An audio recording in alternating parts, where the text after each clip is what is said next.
ஸ்ரீ கர்க சம்ஹிதை அஸ்வமேத காண்டத்தின் 13ஆம் அத்தியாயம். அந்தரங்க அவையின் உத்தரவின் பேரில் குதிரையை பாதுகாக்க அனிருத்தன் புறப்படுதல். அவர்களின் உதவிக்கு சாம்பன் நன்றி தெரிவித்தல். தங்களுக்கு முன்னால் போரிடுமாறு லக்ஷ்மணன் அவர்களை கிருஷ்ணரின் கட்டளையின் பேரிலேயே அவரது சகோதரர்களும் மகன்களும் புறப்பட்டு சென்றதும் யாதவர்களின் 4 கரங்கள் கொண்ட படையை குறித்த விரிவான விளக்கமும்.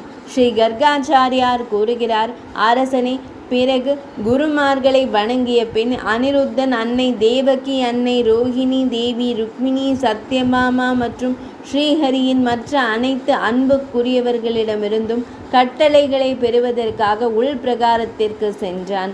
அங்கே அவன் அவர்களின் கட்டளையை ஏற்று தன் தாய் ரதி மற்றும் ருக்மாவதியை வணங்கி அவர்களிடம், நான் குதிரையை பாதுகாக்க செல்கிறேன், இதற்காக அரசர் எனக்கு கட்டளையிட்டிருக்கிறார், மேலும் பல யதுவம்ச வீரர்களும் என்னுடன் வருகிறார்கள் என்று கூறினான்.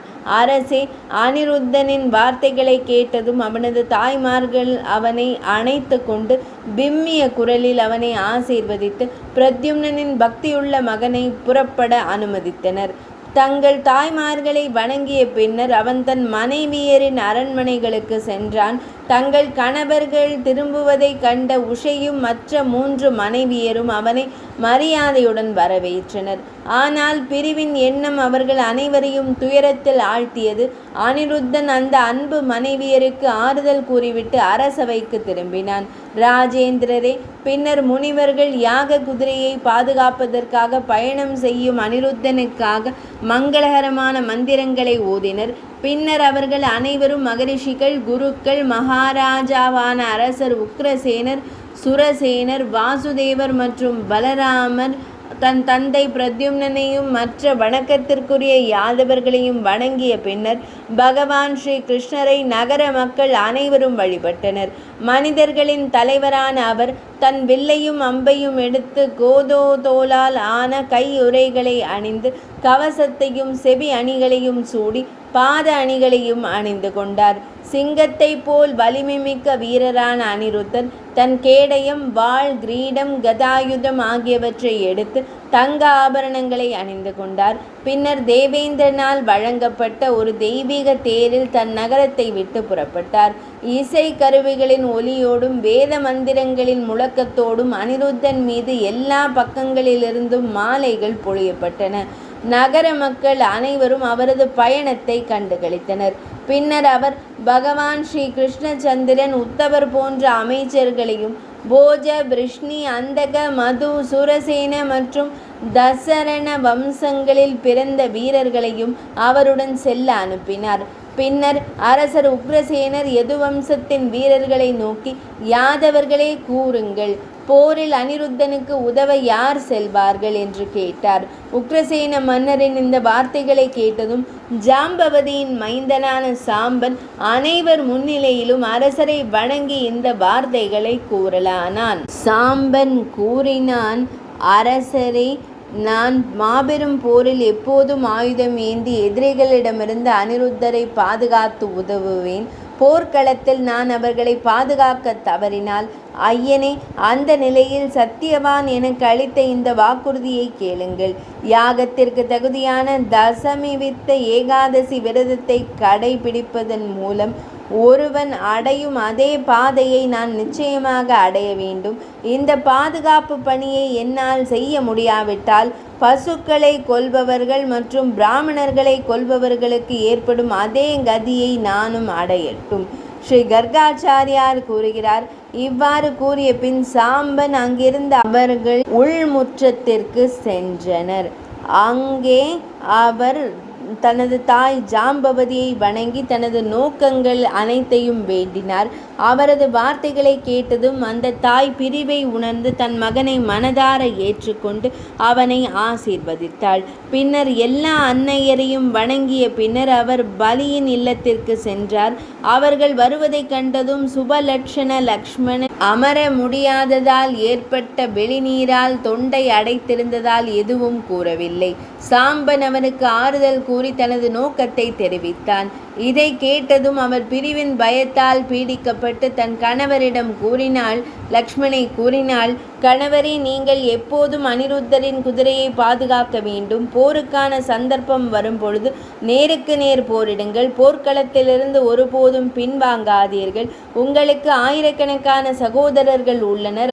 அவர்கள் அனைவருக்கும் ஆயிரக்கணக்கான மனித மனைவிகள் உள்ளனர். இறைவா, போரில் உங்கள் தோல்வியை கேட்டு நான் உங்கள் அன்பிற்குரியவள் என்பதால் அவர்கள் என்னை கண்டு புன்னகைத்தால் அந்த நேரத்தில் நான் துக்கத்தில் இறந்து விடுவேன். லக்ஷ்மணையிடமிருந்து இந்த வார்த்தைகளை கேட்ட சாம்பன் புன்னகைத்து தன் அன்புக்குரியவளிடம் கூறினான். சாம்பன் கூறினான், பத்ரா, இந்த பிரபஞ்சம் முழுவதுமே போர்க்களத்தில் என்னை எதிர்த்தாலும் நான் அவர்கள் அனைவரையும் அழித்துவிட்டேன் என்றே நீ செய்தி கேட்பாய். வீரன் சாம்பன் போர்க்களத்திலிருந்து விலகிச் சென்றால் அவனது பாவத்தின் காரணமாக அவன் வேதங்களையும் பிராமணர்களையும் நிந்திப்பவனாக கருதப்படுவான். அப்படிப்பட்ட நிலையில் நான் மீண்டும் உனக்கு உதவ வருவேன். நான் சந்திரன் போன்ற முகத்தை காண மாட்டேன். ஸ்ரீ கர்காச்சாரியார் கூறினார். இவ்வாறு தனது முதல் மையல் நாயகியான மனைவிக்கு உறுதி அளித்ததோடு தனது இரண்டாம் மனைவிக்கும் பொறுமையை கடைபிடித்தார். பின்னர் இரண்டாம் மையல் நாயகியையும் அவர் சமாதானப்படுத்தினார். அவர் அபிமன்யுவையும் சுபத்ரையையும் சந்தித்துவிட்டு இல்லத்தை விட்டு புறப்பட்டார். பயணத்திற்கு வில்லும் வாளும் ஏந்திய சாம்பன் தனது தேரில் ஏறி யாதவர்களால் சூழப்பட்டு அனிருத்தன் வசித்த தோட்டத்திற்கு சென்றார். பின்னர் பகவான் ஸ்ரீ கிருஷ்ணர் கதன் போன்ற தனது சகோதரர்கள் அனைவரையும், பானு மற்றும் தீப்திமான் போன்ற தனது மகன்கள் அனைவரையும் அனுப்பினார். அவர்கள் அனைவரும் வீரமும் போர் திறமையும் கொண்டவர்களாக இருந்தனர். அவர் தனது வில்லையும் கவசத்தையும் எடுத்துக்கொண்டு நாற்கொம்பு படையுடன் கோடிக்கணக்கில் நகரத்தை விட்டு வெளியேறினார். அவரது தெய்வீக தேர்கள் பேரீச்சை, அன்னம், மீன், மயில் மற்றும் சிங்கம் ஆகியவற்றின் கொடிகளால் அலங்கரிக்கப்பட்டிருந்தன. தேர்கள் தங்கத்தால் மூடப்பட்டிருந்தன. ஒவ்வொரு தேரிலும் 4 குதிரைகள் இருந்தன. அந்த தேர்கள் அனைத்தும் மிகவும் உயரமானவையாகவும் தேவர்களின் விமானங்களைப் போல அலங்கரிக்கப்பட்டும் இருந்தன. அவற்றில் குடைகளும் சாவரங்களும் பொருத்தப்பட்டிருந்தன. தேர்கள் சூரியனைப் போல ஒளி வீசும் தங்க கலசங்களால் மூடப்பட்டிருந்தன. அவற்றின் வலை துணிகள் பொருத்தப்பட்டிருந்தன. ஸ்ரீ கிருஷ்ண பகவானின் புதல்வர்கள் அனைவரும் குசஸ்தலியிலிருந்து அத்தகைய தேர்களில்தான் வெளிவந்தனர். அரசனே, அப்போது தங்க அம்பாரிகளிலிருந்து அலங்கரிக்கப்பட்ட யானைகள் வெளிவந்தன. அவற்றின் முகங்கள் பசுவின் சிறுநீர், குங்குமம் மற்றும் கஸ்தூரியால் அலங்கரிக்கப்பட்டிருந்தன. அந்த யானைகள் மைதா, நிலக்கரி மற்றும் ஈரமான நீரோடை போல கருமையாக இருந்தன. அவற்றின் நெற்றிகளில் அமிர்தம் வழிந்தது. அவற்றின் வெண்மையான தந்தங்கள் தாமரை துண்டுகளைப் போல இருந்தன. மிருகத்வீப குலத்தின் யானைகள் மிகவும் உயரமாக இருந்ததால் மலைகளைப் போல காட்சியளித்தன. அவற்றின் மணிகள் ஒலித்தன. மேலும் அவை மிகவும் கம்பீரமாக தோன்றின. ஐராவத குலத்தின் யானைகள் வெண்மை நிறத்தில் இருந்தன. அவை ஒவ்வொன்றிற்கும் 3 தும்பிக்கைகளும் 4 தந்தங்களும் இருந்தன. பகவான் ஸ்ரீ கிருஷ்ணர் அவை அனைத்தையும் தலைநகரான வோமாசுரத்திலிருந்து கொண்டு வந்திருந்தார். அவை அனைத்தும் நகரத்திலிருந்து வெளிவந்தன. 1,00,000 யானைகள் அவற்றின் முதுகில் சிறகடித்து பறந்தன. அவற்றின் மீது 1,00,000 மேளங்கள் வைக்கப்பட்டன. மேலும் 1,00,000 யானைகள் கீழே இறக்கப்பட்டு தங்க ஊஞ்சல்களால் அலங்கரிக்கப்பட்டன. பின்னர் 1 கோடி வீரமிக்க போர் வீரர்கள் மீது யானைகள் தோன்றின. முதலைகள் கடலில் உலவுவதைப் போல இந்த யானைகள் படையில் வலம் வந்தன. அவை தங்கள் தும்பிக்கைகளால் புதர்களை வேரோடு பிடுங்கி வானத்தில் தூக்கி எறிந்தன. மேலும் தங்கள் போதை தரும் நீரோடைகளால் பூமியை நனைத்து தங்கள் பாதங்களில் தாக்கத்தால் அதை உலுக்கின. தங்கள் தலைகளின் தாக்கத்தால் அவை அரண்மனைகளையும் கோட்டைகளையும் ஏன் மலை சிகரங்களையும் கூட தகர்க்கும் திறன் பெற்றிருந்தன.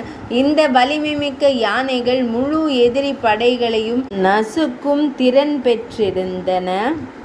இந்த வலிமை மிக்க யானைகள் முழு எதிரி படைகளையும் நசுக்கும் திறன் பெற்றிருந்தன. அவற்றின் மீதிருந்த கவண்களில் நீலம், மஞ்சள், கருப்பு, வெள்ளை மற்றும் சிவப்பு நிறங்கள் இருந்தன. அவை தங்கச் சங்கிலிகளால் அலங்கரிக்கப்பட்டு கம்பீரமாக காட்சியளித்தன. அரசரே, நாரதர் லாயத்தில் கண்ட பொன் மாலைகளால் அலங்கரிக்கப்பட்ட குதிரைகள் அனைத்தும் நகரத்திலிருந்து வெளிவந்தன. சில மிகவும் விளையாட்டுத்தனமாக இருந்தன, சில புகை நிறத்தில் காண்பதற்கு மிகவும் அழகாக இருந்தன, சில கருப்பாகவும் சில கரிய நிறத்திலும் இருந்தன, சில தாமரை போன்ற ஒளியுடன் இருந்தன. அவற்றின் தோள்கள் அழகாக அலங்கரிக்கப்பட்டிருந்தன. சில பால் போல வெண்மையாகவும் மற்றவை நீர் போலவும் காட்சியளித்தன. சில மஞ்சள் போன்ற ஒளியுடன் இருந்தன, சில குங்குமப்பூ நிறத்திலும் சில பலாச மலரை போல சிவப்பாகவும் இருந்தன. சில புள்ளிகளுடனும் மற்றவை பளிங்கு போல தெளிவாகவும் இருந்தன. அவை அனைத்தும் முத்துக்களை போல வேகமானவையாக இருந்தன. சில பச்சையாகவும் சில செம்பு நிறத்திலும் சில குங்குமப்பூவின் ஒளியுடனும் சில கிளியின் இறகுகளைப் போல கவர்ச்சியாகவும் இருந்தன. சில வீரபாகுதியை போல செந்நிறமாகவும் சில வெண்மையாகவும் சில பௌர்ணமி நிலவை போல பிரகாசமாகவும் இருந்தன. அந்த குதிரைகள் அனைத்தும் தெய்வீகமானவை. சிலவற்றின் உடல்கள் குங்கும நிறத்திலும் சில சுடர்விடும் நெருப்பை போலவும் சிலவற்றின் முடிகள் சூரியனைப் போல ஒளியுடனும் இருந்தன. அரசே, பகவான் ஸ்ரீ கிருஷ்ணரின் சக்தியால் இந்த குதிரைகள் எல்லா தேசங்களிலிருந்தும் துவாரகைக்கு வந்திருந்தன. அவை அனைத்தும் அன்று தங்கள் பயணத்தை தொடங்கின. பகவான் ஸ்ரீ கிருஷ்ணரின் லாயத்தில் இருந்த குதிரைகள். அவர்கள் வைகுந்தம் மற்றும் ஸ்வேத தீபத்தில் வசித்தவர்கள். அவர்கள் சிலர் மயில்களை போலவும் மற்றவர்கள் நீல கழுத்தை போலவும் ஒளிர்ந்தனர். சில மின்னலை போன்ற பிரகாசமான நிறங்களை கொண்டிருந்தன, மற்றவை கருடனை போல பிரகாசித்தன. இந்த குதிரைகள் அனைத்தும் தெய்வீக இறகுகளால் அலங்கரிக்கப்பட்டிருந்தன. அவற்றின் பிடரிகளில் இருந்து இரத்தினங்கள் பிரகாசித்தன. அவை வெள்ளை விசிறிகளால் அலங்கரிக்கப்பட்டிருந்தன. அவை முத்து மாலைகளாலும் சிவப்பு ஆடைகளாலும் அலங்கரிக்கப்பட்டிருந்தன. அவை அனைத்தும் தங்கத்தால் அலங்கரிக்கப்பட்டிருந்தன. அவற்றின் வாள்களில் இருந்தும் தலை முக்காடுகளில் இருந்தும் தெய்வீக ஒளி வெளிப்பட்டது. இந்த தெய்வீக குதிரைகள் தங்கள் எல்லா வடிவங்களிலும் அழகாக ஆயிரக்கணக்கில் வெளிவந்தன. நரேஸ்வரரே, பகவான் ஸ்ரீ கிருஷ்ணரின் இந்த குதிரைகள் தங்கள் கால்களால் தரையை தொட்டதே இல்லை. அவை காற்றை போலவும் மனதை போலவும் வேகமானவையாகவும் விளையாட்டுத்தனமானவையாகவும் கம்பீரமானவையாகவும் இருந்தன. அரசே, அவை கருவேல மரங்களின் மீது நடக்கக்கூடியவை, நூல் இலைகளின் மீது ஓடக்கூடியவை, சிலந்தி வலைகள் மற்றும் பாதரசத்தின் மீது கூட நடக்கக்கூடியவை பல இருந்தன. அரசே, அவை சமுத்திர நீரின் கடல் நீரின் மீது எந்த ஆதரவும் இன்றி நடப்பதாக காணப்பட்டன. அரசே, சில மிலேச்ச நாடுகளில் பிறந்த குதிரைகளும் அங்கே இருந்தன. அவை புரியிலிருந்து அந்த பயணத்தை மேற்கொண்டன. அரசே, அவற்றுள் கோடிக்கணக்கான குதிரைகள் இருந்தன. அவை ஒவ்வொரு நாளும் 100 யோஜனைகளை தொடர்ச்சியான வேகத்தில் ஓடக்கூடியவை. நரேஸ்வரரே, பகவான் ஸ்ரீ கிருஷ்ணரின் குதிரைகள் பள்ளங்கள், கடினமான நிலப்பரப்புகள், ஆறுகள், உயர்ந்த அரண்மனைகள் மற்றும் மலைகள் போன்றவற்றை கடக்கக்கூடியவை. அந்த குதிரைகள் அனைத்தும் வீரர்களால் சவாரி செய்யப்பட்டன. இதன் பின்னர் துவாரகையிலிருந்து காலாட்படை வீரர்கள் அனைவரும் வெளிப்பட்டனர். அவர்கள் வில்லும் கவசமும் ஏந்திய பெரும் வலிமையும் வீரமும் கொண்ட பராக்கிரமசாலிகளாக இருந்தனர். அவர்கள் உயரமான உருவம் கொண்டவர்களாக இருந்தனர். அவர்கள் கேடயங்களையும் வாள்களையும் ஏந்தி இருந்தனர். மற்ற இரும்பு கவசங்களை அணிந்திருந்தனர். அவர்கள் யானைகளை போன்ற திடமான உடலமைப்பை கொண்டிருந்தனர் மற்றும் போரில் எண்ணற்ற எதிரிகளை வெல்லும் சக்தியை பெற்றிருந்தனர். யாதவர்களின் இந்த மாபெரும் படை நகரத்திலிருந்து இவ்வாறு வெளிப்படுவதைக் கண்டு தேவர்கள், அசுரர்கள் மற்றும் மனிதர்கள் அனைவரும் திகைத்து போனார்கள். இது ஸ்ரீ கர்க சம்ஹிதையில் அஸ்வமேத காண்டத்தில் உள்ள யாதவ படையின் புறப்பாடு எனும் தலைப்பு கொண்ட 13ஆம் அத்தியாயம் இனிதே நிறைவடைந்தது.